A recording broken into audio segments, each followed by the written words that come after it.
Today I'm gonna explain a comedy, drama, sci-fi film called The Lobster. Spoilers ahead, watch out and take care. In his home, David asks his wife about the man she's leaving him for. The doorbell rings and a hotel staff escorts David and his dog into a van. The van takes him to a hotel, where he quietly goes through his registration. The receptionist asks him about his previous relationship and his preferences for a partner. When she asks about his dog, he shares that he's his brother Bob, who failed their program 2 years ago. After signing his form, the receptionist lists down the activities he can use as a single man, while other activities are restricted for couples. He can only stay in the hotel for 45 days, and if things go well, he'll be moved to a double room. Next, David surrenders all his belongings, since the hotel will provide everything he needs. David finally reaches his room, where he's provided a tranquilizer gun, 20 tranquilizer darts, and clothes. When he looks down the window, he finds several people holding tranquilizer guns over a few unconscious people who are classified as loners.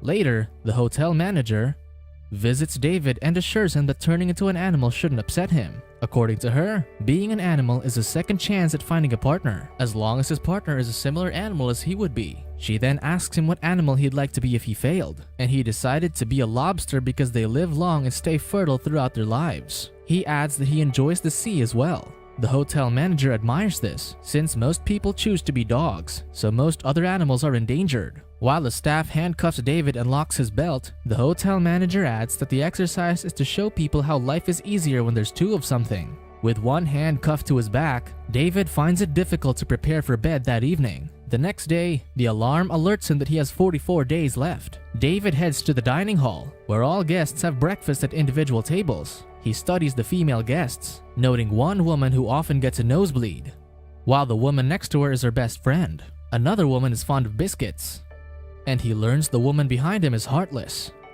At the other side of the dining hall are the couples who enjoy breakfast with their partners. Suddenly, two men introduce themselves as Robert, who has a lisp, and John, who has a prosthetic leg.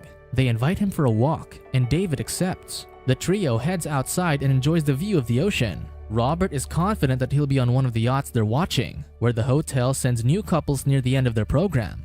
Later, the hotel manager holds an event to allow the new guests to introduce themselves. On stage, John recounts how his father left his mother for another woman. His mother got turned into a wolf after not finding a new partner. She's now in the zoo where John often visits, though he can't tell which wolf she is. One day, he entered the enclosure to hug his mother, but the wolves attacked him. He guessed that one of the wolves who didn't attack him was his mother. The attack is what led him to losing his leg.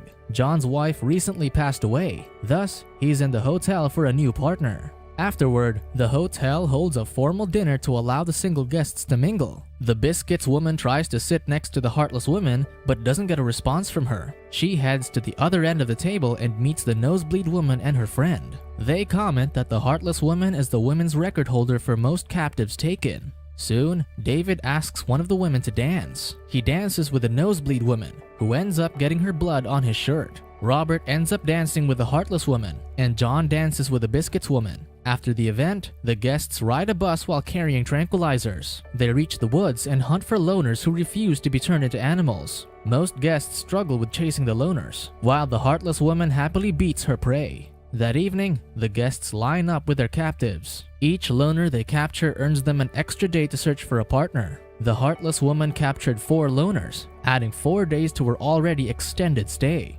David, however, didn't capture anyone. Over the next few days, the hotel shows a performance about the disadvantages of being alone. A hotel maid replenishes David's darts and asks him to prepare for their task in his bedroom. David feels awkward about it, but the maid insists that it's required to psychologically help him find a partner. David lies on the bed, and the maid sits on him to stimulate his member. After a while, she stops and notes that he got aroused quicker than usual, which she says is a good sign. David asks for more, but she leaves. During breakfast one day, the hotel manager reprimands Robert for pleasuring himself, which is forbidden. As punishment, the staff pushes his hand into a toaster and burns him. After getting tired of the hotel activities, the 3 friends gather at the lounge, feeling discouraged. John shares rumors on how the hotel turns them into animals, which involves cleaning them until their skin is soft, then removing their vital organs before turning them. Their blood will then be sent to hospitals to be used for surgeries. Soon, they head out for a hunt again, and David sits next to the Biscuits woman during the ride. She tries to connect with him by talking about Bob. When it fails, she entices him with intimacy, but David remains uninterested. The Biscuits woman declares that if she doesn't get a partner, she'll throw herself out the window. One day, Robert mentions that he wants to be turned into a parrot if he fails, then suggests that his friends be parrots too so they can be together. John scolds him for picking an animal that can talk, since he'll still have his speech impediment when he's an animal. He then warns David that he'll be cooked if he turns into a lobster. Insulted by his comments, Robert attacks John, and David attempts to stop them. The hotel staff doesn't do anything. On another day, the men hang out at the indoor pool. John joins the nosebleed woman in the pool, and they converse about swimming techniques. The woman swims another lap, and notices John's nose bleeding when she returns. John comments that it happens all the time, and she sympathizes with him. Later, John visits David, and they discuss how he broke his nose to get the nosebleed woman's attention. John points out that forcing a nosebleed from time to time is better than turning into an animal and being eaten by a bigger one. Soon, John and Nosebleed Woman are announced as a couple. The manager notes that their relationship will be monitored, and if they experience problems, they'll be assigned children, which often helps. With 7 days left, David hangs out at the indoor pool and compliments the Nosebleed Woman's friend. They talk about their hair, but it remains casual. Days later, the hotel manager talks to the friend on her last day. She advises her to spend the last day doing something she won't be able to do once she's an animal. The Nosebleed Woman reads a letter for her friend, recounting their youth and how their friendship gave her strength. She admits to being jealous of her attractiveness, but promises that she'll always think of her as her best friend. Suddenly, her friend slaps her, then requests to watch a movie alone. The next day, the friend gets turned into a horse. David watches the Nosebleed Woman bid her friend goodbye, while ignoring the Biscuit Woman's call. As he's playing golf, David concludes that it's more difficult to pretend to have feelings than hide them. Out of options, he decides to pursue the Heartless Woman. The Biscuit Woman throws herself out the window, but ends up injured and screaming in pain. David tries to get the Heartless Woman's attention by saying he wishes the Biscuit Woman would suffer before dying. Later, he joins the Heartless Woman in a jacuzzi. Suddenly, she starts choking on an olive, and David freezes. Eventually, she passes out, but reveals that she was just pretending. She decides that they're a match, since she deems him heartless too. They soon move to a room together and become a couple. One day, John and the Nosebleed Woman pass by them and introduce them to their assigned daughter. One morning, the Heartless Woman wakes David to reveal that she had kicked Bob to death. David pretends to be apathetic, so she continues describing the dog's pain. David goes to the bathroom and sees Bob's bloodied corpse. He tries to maintain composure but eventually breaks into tears. The Heartless Woman slaps him for pretending to be heartless and drags him to the manager's office to report him. The punishment for lying to get into a relationship is to be turned into an animal no one wants to be, so he attacks the woman and runs. The Heartless Woman chases after him and comes upon the maid. When the Heartless Woman runs past her, the maid prompts David, who was hiding in a room, to shoot her with a tranquilizer. He and the maid carry the Heartless Woman to the transformation room. To ensure that the maid won't be suspected of assisting him, David shoots her as well. After turning the Heartless Woman into an animal, David runs to the woods. He starts a new life where he finally realizes the pain of being alone, without anyone to help him. He sleeps in the woods and is eventually found by the other escaped loners. The leader welcomes him to their group, but tells him that any romantic or physical relationships are forbidden. When he meets a loner with a bandaged mouth, he learns that he and another loner were punished for flirting. The leader trains them how to hide and move in the woods. During the training, David catches the attention of the short-sighted woman. Suddenly, a loner gets caught in a bear trap. The others stand idly by as the leader commands him to learn how to free himself. When he fails, the leader commands the group to move. She tells the trapped loner to find him if he manages to free himself, but if he bleeds too much, he should head straight to his grave, which he'd already dug up.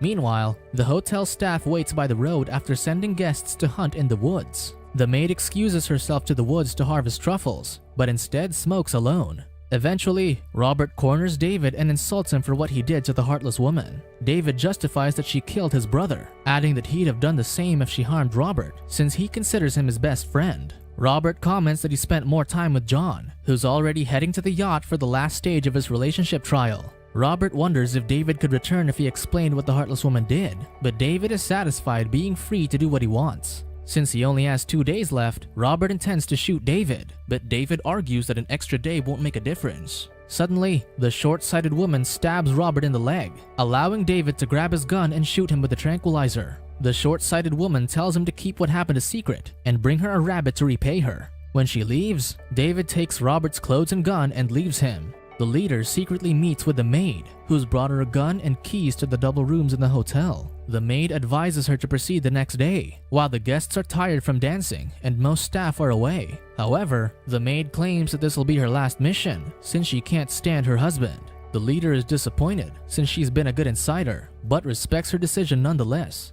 Later, David catches some rabbits and leaves them for the short-sighted woman. The next day, David, the leader, the short-sighted woman, and another loner pretend to be couples to infiltrate the city. They shop for supplies and enjoy dessert. While in the mall, David spots guards interrogating a woman whose marriage certificate has expired. The woman excuses that her husband has been away on a business trip. They check her shoes and nails for dirt and confirm that she's not a loner in disguise. Another guard approaches David and asks for his certificate, but he excuses that his wife has it. Suddenly, the short-sighted woman arrives and kisses him, convincing the guard. While leaving, David makes sure that the short-sighted woman is comfortable walking with him. She shares that she intends to buy contact lenses, and David comments that he's short-sighted too. Afterward, they visit their leader's parents, who believe that she's working at a big company with the rest. The next day, they're back in the woods where David and the short-sighted woman share stories about their bad eyesight. By nightfall, the loners infiltrate the hotel. David heads to the yacht, while the leader holds the hotel manager and her husband at gunpoint. John has an awkward dinner with his new family when David barges in and reveals to the nosebleed woman that John had been faking his nosebleeds. His family, however, doesn't believe him. The daughter grabs a knife and tells her mother to kill David, but John throws him out. Meanwhile, the leader interrogates the husband if he loves the hotel manager, and he is confident that he does. She then wonders which of them will be able to live better without the other. Suddenly, the husband claims that he can live on his own, since his wife always leaves to manage the hotel anyway. The leader then hands him the gun and forces him to shoot his wife. Slowly, he aims and pulls the trigger, but finds the gun blank. Satisfied, the loners leave. In the woods, the loners and the maid celebrate by playing their music on headphones and dancing alone. David walks in, and the leader reminds him to dig his grave because no one else will do it for him. The next day, David watches the short-sighted woman receive rabbits from someone else, while the maid recounts how she killed her husband to escape. He then approaches the woman and tells her that he will bring her more if she needs more rabbits. David insists on doing a synchronization exercise with her, where they separately play music simultaneously. They secretly dance together and share a kiss. To keep their relationship a secret, they develop a code of gestures to communicate. When they're visiting the leader's parents, David and the short-sighted woman secretly enjoy being affectionate to each other, but their leader notices and separates them. Eventually, the couple plot to escape during a hunt so the loners would think they'd been captured. However, the maid finds the short-sighted woman's journal and reveals everything to their leader. The leader meets with David in a private spot and tells him to dig his grave. After digging, she orders him to cover himself with soil. Fearfully, David does as he's told. One day, the leader and the maid take the short-sighted woman to an ophthalmologist so she can have her eyes corrected. The woman hesitates at the sudden decision, but the leader insists that it's better to see clearly. After the operation, however, the woman finds herself blind. In the woods, the woman demands to know why she was blinded, but the leader denies doing it on purpose. The woman retaliates, and the leader uses the maid as a shield, getting her stabbed. Unable to get around alone, the leader forces her to realize that she can't be by herself anymore. Soon, David reunites with the short-sighted woman, and she reveals that their leader blinded her. Over the next few days, David tries to help her cope and adapt. They also try to find something else in common, but their interactions become awkward. After avoiding her for days, David proposes an idea to the woman. The next day, David ambushes the leader and puts her in the grave he dug up. There, he leaves her tied up while wild dogs surround her. David and the short-sighted woman walk back to the city and head to a restaurant. David asks for a steak knife, and the woman assures him that his other senses will heighten afterward. David heads to the restroom, where he hesitantly prepares to blind himself with a knife, while the woman patiently waits for him at their table. Subscribe to watch more videos like this. Turn on notifications. And leave a like, it really helps the channel out. Thank you for watching.